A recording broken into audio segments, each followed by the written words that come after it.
కుటుంబరావు గారు చూసారా మ్యాచ్? లేదండి, అసలు టీవీనే పెట్టలేదు ఆ టైం అప్పుడు. అత్యద్భుతంగా జరిగింది match. India Pakistan cricket match ఎప్పట్లాగానే ఒక ఎక్సైటింగ్ మ్యాచ్. సో ఏంటి ఇవాళ మార్కెట్లో ఓపెనింగ్ అయితే వీక్గా కనిపిస్తోంది. ఈ ఐటీ స్టాక్స్లో కొంత సెల్లింగ్ వచ్చే అవకాశం కనిపిస్తోంది. తర్వాత ఏమైనా రివైవల్ వస్తుందా మార్కెట్? లేదు కొంత వీక్గానే ట్రేడ్ అయ్యే అవకాశం ఉందా? మైల్డ్ గ్యాప్ డౌన్ అయితే వస్తుందండి, 100 పాయింట్ల దాకా. బేసికల్లీ లెడ్ బై ఐటీ బిగ్గీస్ అనమాట. వాటిలో వచ్చే కరెక్షన్ ఏదైతే ఉందో నిఫ్టీలో వాటి షేర్ ని బట్టి వీక్నెస్ రావచ్చు. అయితే రెండో పక్కన జిఎస్టీ కిక్ ఆఫ్ అనమాట. ఇవాళ జిఎస్టీ 2.0 స్టార్ట్ కాబట్టి అది ఎంతవరకు ఆఫ్సెట్ చేస్తుంది, ఎక్కడన్నా బ్రాడర్ మార్కెట్ లో బయింగ్ వస్తుందా అనేది చూడాలి. ఇంట్రెస్టింగ్ డే ఇవాళ. బట్ నేను అనుకోవటం మాత్రం ఎండ్ ఆఫ్ ది డేకి మార్కెట్స్ పాజిటివ్ గా క్లోజ్ అవుతాయి అని చెప్పేసి నేనైతే అనుకుంటున్నాను. ఎందుకంటే కంటిన్యూస్ గా మనం చూస్తున్నాం మార్కెట్ లో సిగ్నిఫికెంట్ వీక్నెస్ రావట్లేదు. ఎట్ లోవర్ లెవెల్స్ అనమాట తగ్గింది. అండ్ ఏదైతే గనక ఇప్పుడు సక్సెసివ్ వీక్స్ గెయిన్స్ వచ్చినాయో ఆ గెయిన్స్ కూడా నిలబెట్టుకోవడానికే మార్కెట్ అనమాట ప్రిపేర్డ్ గానే కనిపిస్తుంది. కానీ ఆ వచ్చిన గెయిన్స్ ని వదులుకోవటానికి అయితే రెడీగా లేదు. ఎందుకంటే 3 స్ట్రైట్ వీక్స్ ఇప్పుడు గెయిన్స్ వచ్చినాయి. అండ్ 4 నెలల రేంజ్ నుంచి బ్రేక్ అయింది మార్కెట్. అండ్ ఆ బ్రేక్ అవటం కూడా అనమాట అప్వర్డ్ బ్రేక్ వచ్చినప్పుడు కొంచెం వాల్యూమ్స్ కూడా జనరేట్ అయినాయి. కాబట్టి ఈ ట్రేడింగ్ రేంజ్ నుంచి అప్వర్డ్ వచ్చింది కాబట్టి అండ్ ఎఫ్ఐఎస్ కూడా కాస్త కవరింగ్ మూడ్ లో ఉన్నాయి కాబట్టి నెట్ షార్ట్స్ మార్కెట్ నేను అనుకుంటాం సిగ్నిఫికెంట్ కరెక్షన్ అయితే రాదు అని చెప్పేసి అని అనుకుంటాను. అయితే చూడాలి మార్కెట్ లో ఎట్లా స్వింగ్స్ ఉంటాయి ఏంటి అనేది. బట్ క్లియర్లీ విక్స్ ఇవన్నీ కూడా అయితే రిఫ్లెక్ట్ చేస్తున్నాయి అనమాట. చాలా డల్ ఉంది విక్స్ అనమాట. లిటరలీ పడుకుందని చెప్పేసి అని అనాలి, అంటే భయం లేదని చెప్పాలి. అండ్ రెండో పక్కన ఇటు పీసీఆర్ కూడా పుట్ కాల్ రేషియో కూడా పాజిటివ్ గా ఉంటుంది.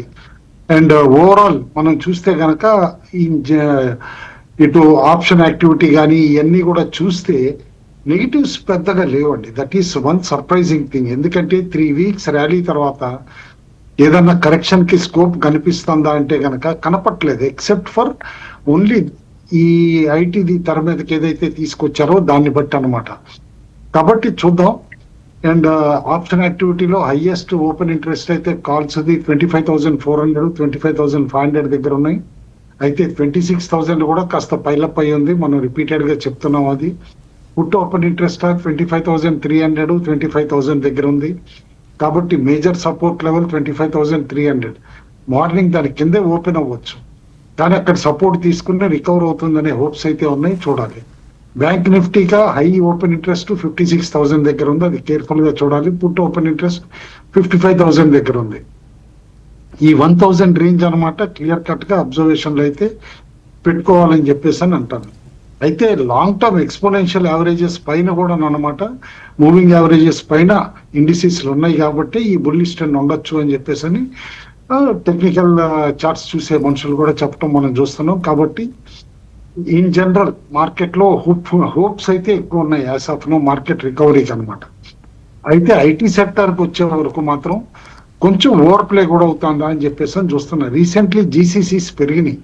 గ్లోబల్ క్యాపబిలిటీ సెంటర్స్ దాదాపు ఇప్పుడు ఇండియాలోనే 1,760 ఉన్నాయి. దాదాపు 2,000కి అయిపోతాయి నెక్స్ట్ ఇయర్ కల్లా అంటున్నారు. ఇనిషియల్లీ నేను అనుకునేవాడిని గ్లోరిఫైడ్ కాల్ సెంటర్స్ అనేవాడిని. ఎవరన్నా కనుక గ్లోబల్ క్యాపబిలిటీ సెంటర్ అంటే ఆ కంపెనీకి గ్లోరిఫైడ్ కాల్ సెంటర్ లేవా, అంతకంటే చేసేదేముంది అని చెప్పేసి అని అనేవాడిని. కానీ in the last 12 months to 14 months careful గా అబ్జర్వ్ చేస్తే చాలా వరకు జీసీసీస్ కటింగ్ ఎడ్జ్ టెక్నాలజీలో కూడా అనమాట సేవలు అందించటం, plus more like extension of head quarters ఉండటం, ఇవన్నీ కూడా చూస్తే స్పెషలైజ్డ్ సర్వీసెస్ కి ఎక్కువ వెళ్తున్నాయి.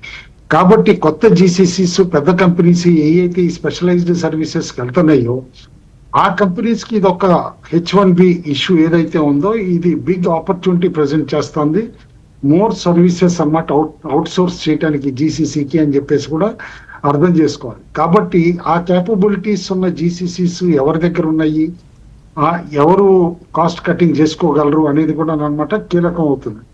అయితే ఇండివిజువల్ కంపెనీస్కి వస్తే కనుక టాప్ 4 కంపెనీస్ మనం చూసామే అనుకోండి. ఎవరికి డిపెండెన్సీ ఎక్కువ ఉంది అని చూస్తే కనుక ఆబ్వియస్లీ టీసీఎస్ కి డిపెండెన్సీ ఎక్కువ ఉంది. నార్త్ అమెరికాలో H1 పైన డిపెండెన్సీ అనమాట. ఆ తర్వాత టీసీఎస్ కు ఉంది దాదాపు 40%. లీస్ట్ ఎవరికి ఉంది అంటే హెచ్సిఎల్ టెక్ ఉంది 20% ఉంది. టెక్ మహీంద్రా కూడా అరౌండ్ 30% ఉంది డిపెండెన్సీ. కాబట్టి వాళ్ళ మార్కెట్ లో కరెక్షన్ కూడా స్టాక్స్ లో ఆ డిపెండెన్సీ రేషియోని బట్టి ఉంటుంది అని చెప్పేసి కూడా అనుకోవాలి. దానికంటే పెద్ద డిఫరెన్స్ ఉండదు అని చెప్పేసి అని అనుకుంటున్నాను. అయితే another factor market secondary market influence చేస్తుంది ఐపీఓ. లాస్ట్ వీక్ మనం చూసాం అర్బన్ కంపెనీ ఇచ్చిన gains and urban company time అప్పుడు 4 IPOs కలిపి 1,25,000 కోట్లు ఎట్లయితే తీసుకున్నాయో కలెక్షన్. ఈ వారం చూస్తే కనుక మెయిన్ బోర్డ్ ఇష్యూస్ కూడా కలిపి దాదాపు 25 ఇష్యూస్ ఉన్నాయి ఒట్టి ఈ వారంలో. SME ఇష్యూస్ కానీ మెయిన్ బోర్డ్ ఇష్యూస్ కానీ. అండ్ అందులో రేంజ్ కూడా చూస్తే లోయెస్ట్ 18 కోట్ల నుంచి 1,200 కోట్ల వరకు కూడా అనమాట కంపెనీస్ ఫండ్స్ రేజ్ చేయడానికి చూస్తున్నాయి. కాబట్టి మోర్ మనీ సెకండరీ మార్కెట్ లో వొలటిలిటీ పెరిగితే ఐపీఓ మార్కెట్కి వెళ్ళే పాసిబిలిటీ కూడా ఉంది. అది అబ్జర్వ్ చేయమని చెప్పేసి అని అంటాం. అయితే మన మ్యాక్రో ఫ్యాక్టర్స్ నియర్ టర్మ్ లో అనమాట ఎట్లా ఉంటాయి అనేది మోర్ ఇంపార్టెంట్. జిఎస్టీ కలెక్షన్స్ సరే సెకండ్ క్వార్టర్ లో రిఫ్లెక్ట్ కాకపోయినా నేను అనుకుంటాం థర్డ్ క్వార్టర్ ఫోర్త్ క్వార్టర్ లో రిఫ్లెక్ట్ కావచ్చు అనమాట కంపెనీస్ లో. కాబట్టి ఈ tailwinds income tax relief ఏ విధంగా ఉంటుంది ఇవన్నీ కూడా అనమాట మనం చూస్తే నేను అనుకోవటం first half of the year ఎట్లానో ఇక సిగ్నిఫికెంట్ అర్నింగ్స్ చేంజ్ ఉండకపోవచ్చు. సెకండ్ హాఫ్ లోనే అర్నింగ్స్ చేంజ్ ఉంటుంది అని చెప్పి అనుకోవాలి. ఓన్లీ థింగ్ ఇందాక మనం చెప్పినట్టు అనమాట ఎఫ్ఐఐ ప్యాటర్న్ ఏమన్నా మారుతుందా? నెట్ షార్ట్స్ ఆల్రెడీ 1,50,000 కోట్ల వరకు తగ్గించుకున్నారు.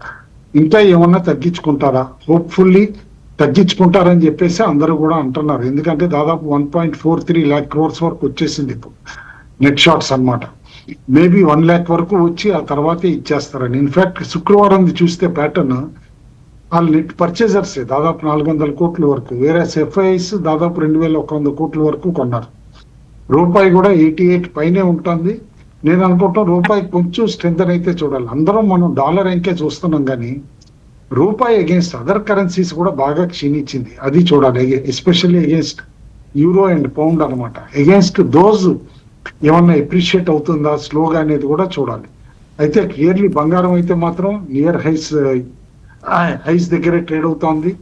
కాబట్టి అనమాట బంగారంలో ఏమన్నా కరెక్షన్ వస్తుందా అప్పుడే కాస్త ఎసెట్ క్లాసెస్ లో ఎలాకేషన్స్ కాస్త చేంజెస్ వస్తాయి కానీ. బట్ నేను అనుకోవటం ఆఫ్టర్ ఫెడ్ రేట్ కట్ అనమాట బంగారంలో కూడా సిగ్నిఫికెంట్ చేంజ్ రాలేదు కాబట్టి ఇక రాకపోవచ్చు అని కూడా అనుకుంటున్నాను నేను.